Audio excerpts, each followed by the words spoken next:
சரி. இப்போ இருந்தாலும் இந்த நேரத்துல வந்து ஏன் பண்ண முடியல? பண்றதுக்கு மனசு இல்ல அப்டின்னா பரவால்ல. ஏன் பண்ண முடியலங்கிறதுக்கு வேற ஏதாவது காரணம் இருக்கு. அந்த பொங்கல் படியில சரியா வந்து மக்கள் கிட்ட வந்து நீங்க அவங்க இந்த எதிர்பார்த்தது மட்டும் இல்ல, வருஷம் குடுக்குறதே குறைச்சிருக்காங்களே ஏன்னு கேட்கிறேன் நான். இதுல வந்து ஒரு கருணாநிதித்தனம் ஒழிந்திருக்கு. ம். என்ன அப்டின்னா, நீ இந்த வருஷம் ரூ. 1000 குடுத்து, அடுத்த வருஷம் ரூ. 1000 குடுத்தீங்கன்னா, அத விட இந்த வருஷம் குடுக்காம, அடுத்த வருஷம் எலக்ஷன் இயர். ம். அததான். அது நான் யோசிச்சுட்டு இருந்தேன். அப்ப நீ ரூ. 3000 குடுக்கலாம்ல. கடைசி 6 மாசம் நம்ம வந்து ஏகப்பட்ட சலுகைகளை குடுத்து ஒப்பேத்திடலாம். மக்கள் நமக்கு எப்படியும் ஓட்டு போட்டுருவாங்க. இதுதான் அவர்களுடைய திட்டம். இல்ல விசிகாவை சேர்ந்த ம். பெண்மணி அவங்ககிட்ட நான் பேசிக்கிட்டு இருக்கேன் நேற்று வேறு ஏதோ ஒரு விஷயமா பேசிக்கிட்டு இருக்கும்பொழுது அப்போது கேட்குறேன் நம்ம பொங்கல்லாம் வந்து ஆமாங்க பொங்கல் வந்துருச்சு இவர் ஒன்றுமே பண்ணலையேங்க அவர் இருந்தபோது என்ன 2000 ரூபாய் கொடுத்தாங்களேன்றது நினச்சி பார்க்குறாங்க. கூட்டணி கட்சியுடைய தொண்டர்கள் கூட்டணி கட்சிகளுக்கு வாக்களிக்கக்கூடிய மக்கள் முழுவதுமாக புறக்கணிப்பார்கள் இவர்களை.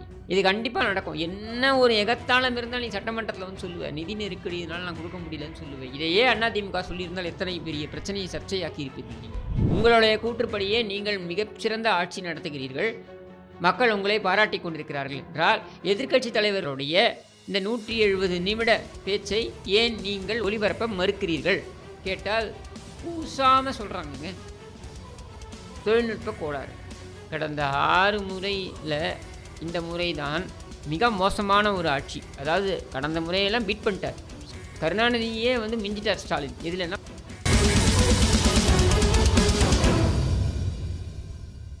வணக்கம் இடம்பலம் நேயர்களே. திமுக தேர்தல் நெருங்க அவங்களுக்கு மேல இருக்க கரைகள்லாம் வந்து பார்த்தீங்கன்னா, கழுவி மக்களுக்கு நல்ல செஞ்சு நற்பெயரை சம்பாரிப்பாங்க. இந்த ஒரு வருஷத்துல வந்து மக்கள் அவங்க மேல வச்சிருக்க பார்வைய மாத்துவாங்க அப்படின்னு பார்த்தா, ஏன் இந்த மாரி பண்ணிட்டு இருக்காங்க திமுக அப்படின்னு சொல்லிட்டு அவங்கள ஆதரிக்கும் நபர்கள் கூட வந்து யோசிக்கும் விதமா வந்து ஒரு விஷயம் நடந்துட்டு இருக்கு.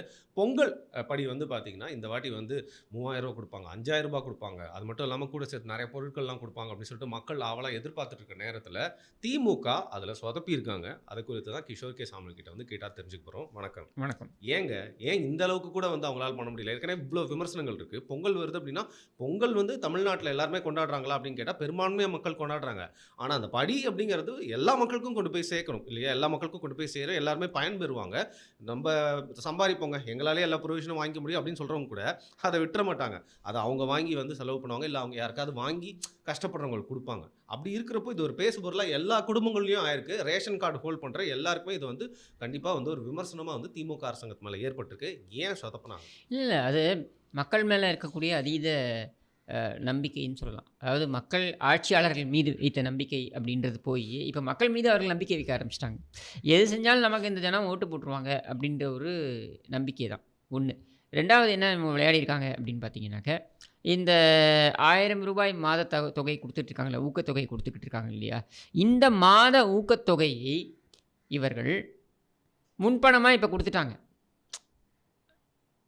ஸோ தட் அந்த பொங்கல் டைமில் அவங்களுக்கு போய் சேர்ந்துருச்சு, ஏதோ ஒன்று கொடுத்தா மாதிரி ஆகிடும் அப்படின்னு சொல்லிட்டு இப்படியான ஒரு நாடகம் நடந்திருக்கு. 2வது என்ன பண்ணியிருக்காங்க அப்படின்னு பார்த்தீங்கன்னா, 21 பொருட்கள் கொடுத்துட்டு இருந்தாருங்க இவர். முந்திரி பருப்புலேருந்து ஆரம்பித்து 21 பொருட்கள் கொடுத்துட்டு இருந்தார். எப்போ கடந்த ஆட்சி காலத்தில், எடப்பாடியார் ஆட்சி காலத்தில் கொடுத்துட்டு இருந்தாங்க. இதை தவிர்த்து ரூ. 2500 கொடுத்தாரு. சரி, அப்ப இவங்க ரூ. 5000 குடுக்கணும் அப்படின்னு சொல்றாங்க. கேள்வி கனிமொழி சொல்கிறாங்க கொடுக்கட்டுமே, ரூ. 5000 கொடுக்கட்டுமே. அந்த கேன சிரிப்போட யார் நம்ம உதவாநிதி, இவர் 2500க்கும் 1500க்கும் சேர்த்தா 5000ன்னு சொல்லக்கூடிய அறிவு ஜீவியாச்சு இவர் ஸ்டாலின். இவங்க எல்லாருமே இதை வலியுறுத்துகிறாங்க. சரியா? அப்படின்னும் பொழுது இப்போ நீ ஏன் கொடுக்கல அப்படின்றத கேள்வி. கடந்த ஆண்டு நீங்கள் மிகப்பெரிய ஒரு பிரச்சனை பண்ணி தான் அதை வாங்க வேண்டியதாக போச்சு கடந்த ஆண்டு. இந்த ஆண்டு நீங்கள் நிதிச்சுமை அதிகமாகிடுச்சு, நிதிச்சுமை அதிகமானதால் எங்களால் கொடுக்க முடியல இப்படின்ற ஒரு கதை. நான் என்ன சொல்ல வரேன், இதே நிதிச்சுமை தான் அப்போவும் இருந்தது. இன்ஃபேக்ட் அப்போது வந்து கூடுதல் நிதிச்சுமை இருந்திருக்கும். ஏன்னா கோவிட், வருவாய் கிடையாது. லாக் ஆயிப்பாங்க அப்போ. கோவிடில் வருவாய் கிடையாது. வருவாய் இல்லாத பொழுதும் அந்த அரசாங்கத்தால் அதை செய்ய முடிந்தது. நீ என்ன கிழித்தா இந்த 3.5 ஆண்டுகளில் நான் சரி பண்ணுவேன்னு சொல்லி தானே வந்தீங்க. நீங்கள் ஆட்சிக்கு வந்த பொழுது என்னெல்லாம் சொல்லிட்டு வந்தீங்க. இந்த ஆட்சி மிகப்பெரிய மாற்றத்தை கொடுக்கும் அப்படின்றது தான் உத்தரவாதம். இதற்கு 350 கோடி ரூபாய் செலவு செய்து பீகார்லேருந்து பிரசாந்த் கிஷோரை வரவழைத்து ஸ்டாலின் தான் உட்காந்து ஸ்டாலின் தான் வராரு, விடியல் தர போகிறாருன்னு ஊராக போய் கூவி ஸ்டாலினை கூப்பிட்டு போய் ஒரு பொம்மை மாதிரி கோர வச்சு அத்தனை உத்தரவாதங்கள். இதுக்கு ஒரு பொட்டி வேறு எடுத்துன்னு போனானுங்க ஊராக. ஞாபகம் இருக்கா உங்களுக்கு? புகார் பெட்டின்னு ஒன்று பொட்டி ஒன்று போட்டு எல்லாத்தையும் உள்ளே போட்டு பூட்டி வச்சுப்பானுங்க. பூட்டி வச்சிருந்தாலும் இப்போ பூட்டிலாம் எங்கே போச்சுன்னு தெரியல. அப்போது எந்த அளவிற்கு மக்களை நீங்கள் வந்து ஒரு கிள்ளுக்கீரியாக நீங்கள் நினைத்திருந்தால் இதெல்லாம் சாத்தியப்படும். இங்கே ஒரு அக்கௌண்டபிலிட்டியே கிடையாது. ஏன்னா என்ன செய்தாலும் நான் ஜெயிச்சிருவேன். ஏன் ஜெயிச்சிருவேன்னா எனக்கு அரித்மெட்டிக் இருக்குது, என் பக்கம் நம்பர்ஸ் இருக்குது, என் பக்கம் எண்ணிக்கை இருக்குது. என்ன எண்ணிக்கை இருக்குது? எனக்கு பக்கம் கூட்டணி கட்சிகள் இருக்கிறார்கள். ஈரோடு கிழக்கு நான் தேர்தல் நான் வந்து எனக்கு தான் வேணும்னு சொல்கிறேன். அதாவது கூட்டணி கட்சி நின்ற தொகுதியை எனக்கு வேண்டும் என்று நான் கேட்டு பெற்றுக்கொள்கிறேன். அதையே அப்படி பண்ணியிருக்காங்க. அது கேட்கணும்னு நினச்சேன். கூட்டணி கட்சிகளை தாங்கள் வந்து கையில் வைத்திருக்கிறார்கள் என்று ஒரு பெர்செப்ஷனை கிரியேட் பண்ணுறதுக்காக, மக்கள் மத்தியில் ஒரு பெர்செப்ஷனை கிரியேட் பண்ணுறதுக்காக. அதாவது கட்டுக்கோப்பாக இருக்காங்க எல்லாம். அது மட்டும் இல்லாமல் கடந்த முறை செலவு பண்ணியாச்சுங்க. ஈவிகேஸ் இளங்கோவனை நிற்க வச்சு இவன் காங்கிரஸ்காரனா செலவு பண்ணான். 250 கோடி ரூபா செலவு பண்ணிட்டாங்க. இன்னொரு 250 கோடி ரூபா காங்கிரஸ் செலவு பண்ணுவீங்களா? இப்போ ஈரோடு கிழக்கில் இவர் அந்த முறை வந்து பார்த்திங்கனாக்கா அதிமுகவும் நின்றது. கடுமையான போட்டி. அந்த கடுமையான போட்டியில் பார்த்திங்கனாக்கா அவங்க 250 கோடி ரூபாய் செலவு பண்ணாங்க. மக்களை கொண்டு போய் பட்டியலில் அடைச்சி வச்சு இதெல்லாம் பண்ணாங்க தெரியுமா? செந்தில் பாலாஜி செலவு பண்ணார். இப்போ இவங்களுடைய கேள்வி என்ன, நான் ஏன் ஒரு கட்சிக்கு 500 கோடி ரூபா செலவு பண்ணணும், இன்னும் 250 கோடி ரூபா செலவாகும் இப்போன்னு வைங்க. போட்டி இல்லாமல் விக்கிரவாண்டி மாதிரி போட்டியே இல்லைன்னா மக்களுக்கு எதுவும் கிடைக்காது. சரியா? அப்படி ஒரு கால் போட்டி இருந்தால், எனக்கு தெரிந்த போட்டிக்கான வாய்ப்பு குறைவு. அப்படி இருந்தால் அதாவது அதிமுக நிற்காது அப்படின்றத நான் என்னுடைய அனுமானம். அதிமுக நிற்காது.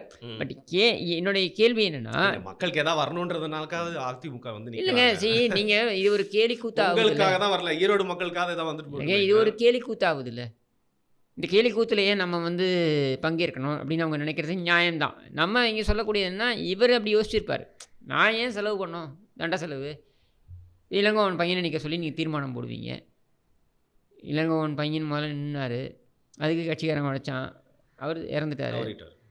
அடுத்து இளங்கோவன், அவருக்கும் கட்சிக்காரன் உழைச்சான், அவரும் இறந்துட்டார். எத்தனை வாய்ப்பு தான் கொடுக்குறது ஒரே குடும்பத்துக்கு? எத்தனை வாய்ப்பு தான் கொடுக்குறது காங்கிரஸ் கட்சிக்கு அப்படின்ற கேள்வி வரும். அதை வாங்கி கொண்டார்கள்ல. ஊருக்கு முன்னாடி போய் ஒவ்வொருத்தரும் வந்து நான் வந்து ஆதரவு தெரிவிக்கிறேன் அப்படின்னு சொல்ல வைக்கிறாங்க. அதாவது திருமாவளவனை சொல்ல வைப்பார்கள். இப்போ ஆல்ரெடி பண்ருட்டி வேல்முருகன் சொல்லிட்டாரு. இந்த மாதிரி சொல்ல வச்சு அதை பாருங்கள், நாங்கள் கட்டுக்கோப்பாக இருக்கிறோம், எண்ணிக்கை எங்கள் பக்கம் இருக்குது, நாங்கள் என்ன வாக்குறுதி கொடுத்தா அதை காப்பாற்றலைன்னா என்ன? இப்போது எவன் எங்களை கேள்வி கேட்க முடியும்? ஒரு கேள்வி கேட்க முடியாது. இதுதான் அவர்கள் சொல்லக்கூடிய மெசேஜ். மக்களுக்கு சொல்லக்கூடிய மெசேஜ் என்னென்னா, நீ எனக்கு ஓட்டு போட்டு தான் ஆகணும், வேறு வழி கிடையாது. நான் எதுவுமே பண்ணலை, நான் சொன்னதை எதையுமே செய்யலைனாலும் நீ எனக்கு ஓட்டு போட்டு தான் ஆகணும். ஏன்னா நீ மகிழ்ச்சியாக இருக்கேன்றதை நானே அறிவிச்சிருவேன். சரி, இப்போ இருந்தாலும் இந்த நேரத்தில் வந்து ஏன் பண்ண முடியல, பண்ணுறதுக்கு மனசு இல்லை அப்படின்னா பரவாயில்ல, ஏன் பண்ண முடியலங்கிறதுக்கு வேறு ஏதாவது காரணம் இருக்குது? அந்த பொங்கல் படியில் சரியாக வந்து மக்கள்கிட்ட வந்து நீங்கள் இந்த வருஷம் கொடுக்கறதே குறைச்சிருக்காங்களே, ஏன்னு கேட்குறேன். இதில் வந்து ஒரு கருணாநிதித்தனம் ஒழிந்திருக்கு. என்ன அப்படின்னா, நீ இந்த வருஷம் 1000 ரூபா கொடுத்து அடுத்த வருஷம் 1000 ரூபா கொடுத்தீங்கன்னா, அதை விட இந்த வருஷம் கொடுக்காம அடுத்த வருஷம் எலெக்ஷன் இயர், அதான் அது நான் யோசிச்சுட்டு இருந்தேன். அப்போ நீ 3000 ரூபாயை கொடுக்கலாம்ல. ஸோ கணக்கு சரி கட்டின மாதிரி ஆயிரும். அவங்க மைண்ட் எப்படி போகுது பாருங்கள். இந்த வருஷம் நான் 1000 ரூபா கொடுத்து அடுத்த வருஷம் நான் 3000 ரூபாயே கொடுக்கணுன்ற எண்ணம் வரமாட்டேங்குது பாருங்கள். இந்த வருஷம் கொடுக்காம வச்சுட்டு உன்னை காய போட்டுட்டு அடுத்த வருஷம் நான் 3000 ரூபாயை கொடுத்தேன்னா உனக்கு மைண்டில் அதானே நிற்கும். இதுதான் அவர்களுடைய எண்ண ஓட்டம். கடைசி 6 மாதம் நம்ம வந்து ஏகப்பட்ட சலுகைகளை கொடுத்து ஒப்பேத்திடலாம், மக்கள் நமக்கு எப்படியும் ஓட்டு போட்டுருவாங்க. இதுதான் அவர்களுடைய திட்டம். சரியா? இந்த திட்டத்தை மக்கள் புரிந்து கொள்ளாமலாம் இருக்க போகிறது இல்லை. இந்த ஆட்சி குடும்ப தலைவர்கள்லாம் வந்து சொல்லவே தேவை இல்லைங்க. இன்னைக்கு இருக்கக்கூடிய இது இருக்கு இல்லையா, ஏஜில் வந்துட்டு எல்லாமே வெட்ட வெளிச்சம் ஆகிடுது. எல்லாருமே பேசுகிறாங்க, எல்லாருமே வந்து தகவல்களை வந்து விவாதிக்கிறோம், மக்கள் முன்னாடி கொண்டு போகிறோம். ஸோ அப்படி இருக்கும் பொழுது நீ தப்பிக்க முடியாது. அதனால் இதில் வந்து அவங்க கண்டிப்பாக சிக்குவாங்க. இது வந்து அதிருப்தியை ஏற்படுத்தி இருக்கிறது, கடுமையான அதிருப்தி. அதாவது இந்த ஆட்சி வந்து நாம் எதிர்பார்த்தது எதுவுமே நடக்கலை அப்படின்ற ஏமாற்றம் அனைத்து தரப்பு மக்களிடமும் இருக்குது. அரசு ஊழியர்கள் மத்தியில் இருக்குது, அவங்கெல்லாம் இவங்களுடைய ஆதரவாளர்கள், அவங்க மத்தியில் இருக்குது, இவங்க கட்சியினர் மத்தியிலே இருக்குது. ஒன்றுமில்லை, விசிகாவை சேர்ந்த பெண்மணி இங்கே நம்ம ஏரியாவில் இருக்கவங்க, அவங்ககிட்ட நான் பேசிக்கிட்டு இருக்கேன். நேற்று வேறு ஏதோ ஒரு விஷயமா பேசிக்கிட்டு இருக்கும்பொழுது ஏதோ ஸ்கூலில் ஏதோ பிரச்சனைன்றதால பேசியிருந்தாங்க என்கிட்ட. அப்போது கேட்குறேன், அம்மா பொங்கல்லாம் வந்து, ஆமாங்க பொங்கல் வந்துருச்சு, இவர் ஒன்றுமே பண்ணலையேங்க, அவர் இருந்தபோது என்ன 2000 ரூபாய் கொடுத்தாங்களேன்றது நினச்சி பார்க்குறாங்க.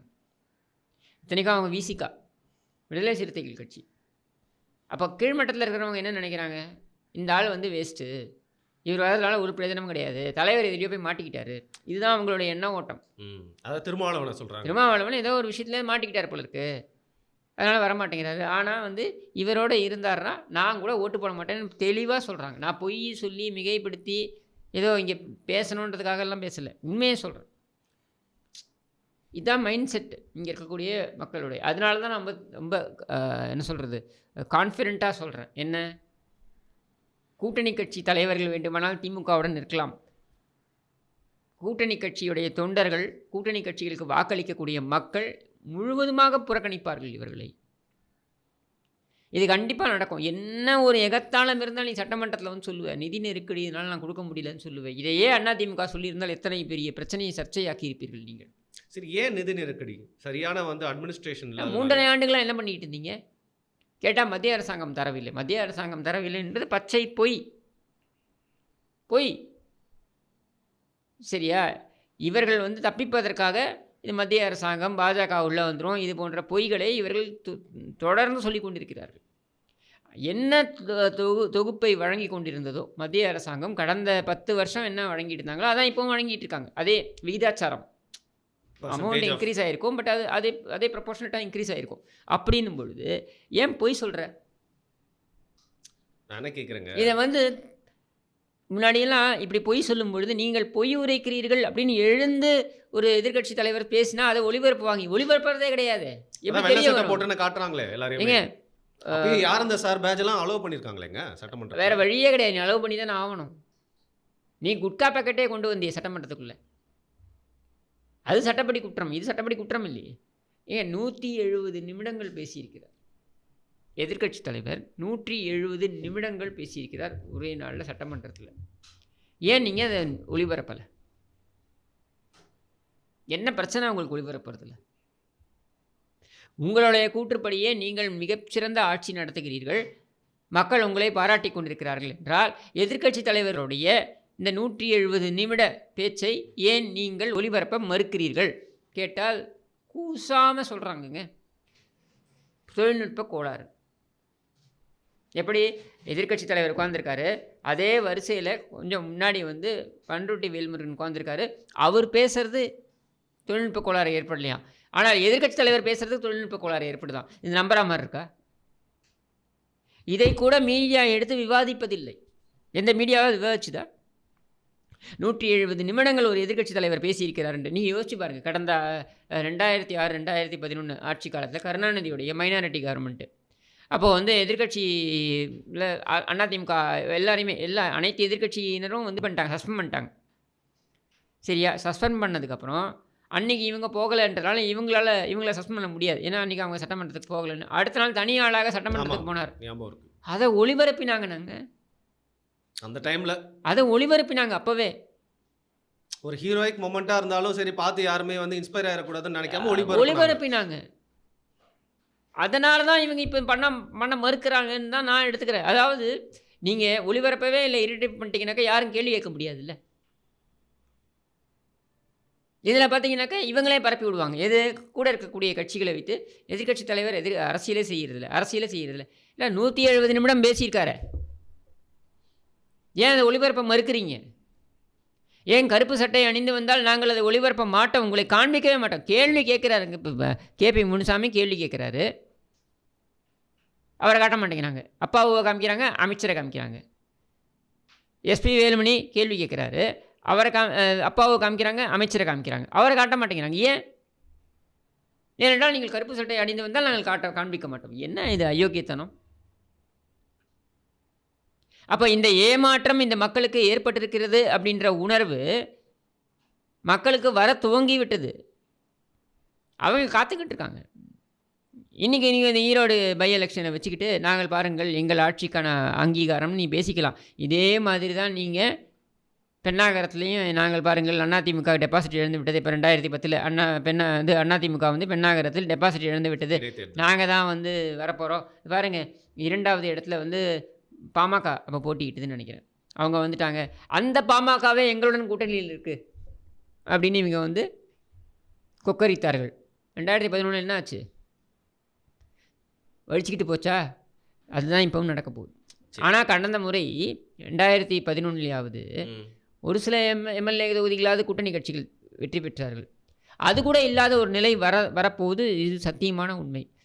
திமுக எதிர்க்கட்சி அந்தஸ்தையே கூட பெற முடியாத ஒரு சூழல் ஏற்படும். பிரதான எதிர்க்கட்சின்ற அந்தஸ்தை கூட பெற முடியாத சூழல் ஏற்படும். கூட்டணி கட்சிகள் துடைத்து எறியப்படும். சரி. இப்போ கடைசியா ஒரு ஒப்பீனியன் என்ன சொல்ல தோணுதுன்னா வந்து, இப்போ திமுகல இருக்காரு என் கணவரு. அதனால வந்து திமுகல இந்த வாட்டி எனக்கு பொங்கல் படி கிடைக்கல. இருந்தாலும் நம்ம வந்து நம்ம கட்சி தானே அப்படின்னு வந்து கோச்சிக்காமலாம் இருக்க போறாங்க. திமுக சார்ந்த வந்து குடும்பத் தலைவிகள், திமுக சேர்ந்த குடும்பத்தினர் எல்லாருக்குமே தான் வந்து இந்த அதிருப்தியும், கோவமும் இருக்க போகுது. நீங்கள் வெள்ளம் நடந்ததில்ல, ஆமாங்க. இந்த வெள்ளம் வந்ததில்ல, விழுப்புரம், கள்ளக்குறிச்சி இங்கெல்லாம் வெள்ளம் வந்ததில்ல, பாதிக்கப்பட்டவர்கள் திமுகவினரும் தானே இருப்பாங்க. அவங்களும் ரோட்டில் வந்து போராடினாங்க. அதில் பார்த்தீங்கன்னா இந்த 2000 ரூபாய் தருகிறேன்னு சொல்லிட்டு அதில் ஒரு ஊழல் டோக்கனாக கொடுத்துறாங்க. மொத்த டோக்கனாக கொடுத்து அதை இவங்க கட்சிக்காரங்க மட்டுமே எடுத்துகிட்டு போயிட்டாங்க. திமுக குடும்பங்களே வந்து ரோட்டில் வந்து உட்காந்தாங்க. கம்ப்ளைண்ட் பண்றாங்க. அவங்களையும் கைது பண்ணாங்கங்க இவங்க. சரியா? அப்போது நீங்கள் யோசிச்சு பாருங்கள். வட மாவட்டங்களில் வெள்ளத்தில் தத்தளித்த பொழுது எதுவுமே செய்யலைங்க. அப்பாவும் அவனும் திரும்ப திரும்ப பார்த்தீங்கன்னாக்க இதில் தான் சென்னையில் தான் சுற்றி வந்தாங்க. சென்னைக்கே எதுவும் செய்யலைன்னு வைங்க, 4000 கோடி நக்கிட்டு போச்சுன்னு வைங்க. வட மாவட்டங்களில் நீங்கள் வட மாவட்டங்கள்லாம் பார்த்தீங்கன்னா சும்மா போய் அங்கே போய் எட்டி பார்த்துட்டு அப்படி எல்லாம் நடக்குதா ஓகே அப்படின்னு கிளம்பி போகிறது. இவ்வளவு தான். உட்கார்ந்து எதுவுமே செய்யலை. தானே புயல் வந்த பொழுது, ஓக்கி புயல் வந்த பொழுது அப்போல்லாம் வந்து அங்கே உங்களுக்கு ஞாபகம் இருக்கான்னு தெரில, அந்த இந்த பேடியா அவர் ஒருத்தர் இருந்தார், கலெக்டராக இருந்தார் அப்போங்க. ஆமாம். கிஷன் சிங் பேடியா அவர் வந்து இருந்தார். முழுவதுமாக அங்கே இருந்து அமைச்சர்கள் எல்லோரும் சுற்றி சுழன்று என்னென்ன செய்ய முடியுமோ அத்தனையும் டெல்டா மக்களுக்காக இருக்கட்டும், இல்லை கடலூராக இருக்கட்டும், இவங்க எல்லாருக்கும் என்னென்ன உதவிகளை செய்ய முடியுமோ நின்று செஞ்சாங்க. இவங்க யாருமே எதுவுமே செய்யலையே. நேரு போகிறாரு, சும்மா அப்படி டூரிஸ்ட் மாதிரி போயிட்டு வராரு. உதவாநிதியை கூட்டு வந்து சும்மா பொம்மை மாதிரி நிற்க வச்சுட்டு திருப்பி போகிறாங்க. இதுக்கு எதுக்கு நீங்கள் வரீங்கன்னு தான் மக்கள் கேட்குறாங்க. அப்போது இந்த ஆட்சி திமுகவுடைய 6 முறை ஆட்சி, நாங்கள் 7வது முறையும் ஆட்சியில் வருவோம்னு இவர் சொல்கிறார். அது என்ன துணிச்சலில் சொல்கிறாருன்னு தெரில. அதுக்கு இருக்கக்கூடிய ஒரே துணிச்சல் என்னன்னா, கூட்டணி கட்சிகளாக விலை பேசி நாம் வாங்கி விட்டோம்ன்ற ஒரு துணிச்சல் தான். ஆனால் நான் சொல்கிறேன், கடந்த 6 முறையில் இந்த முறை தான் மிக மோசமான ஒரு ஆட்சி. அதாவது கடந்த முறையெல்லாம் பீட் பண்ணிட்டார். கருணாநிதியே வந்து மிஞ்சிட்டார் ஸ்டாலின். எதுலன்னா மோசமான ஆட்சியை தருவதில்.